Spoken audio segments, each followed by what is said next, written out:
గడచిన 5 సంవత్సరాల ప్రభుత్వంలో వాళ్ళ కార్యకర్తలకు పింఛన్లు ఇచ్చారు.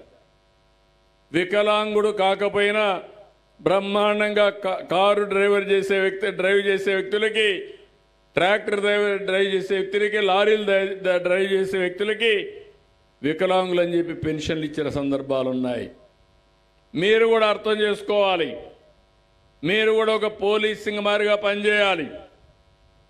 ఈరోజు సమాజంలో పేదవాళ్ళని ఆదుకోవాలి. అదే సమయంలో రాజకీయ ముసుగేసుకుని ప్రజాధనాన్ని దుర్వినియోగం చేస్తే అది సబబు కాదు. అలాంటి వారికి మాత్రం నిర్మోహమాటంగా ఉంటా. ఎక్కడ కూడా నేను ఒక్క రూపాయి దుర్వినియోగం కాకుండా అర్హులకే ఖర్చు పెడతాం. నేను అడుగుతున్నా మిమ్మల్ని, 5 సంవత్సరాల అరాచకాలు చేశారు, ఇబ్బందులు పెట్టారు.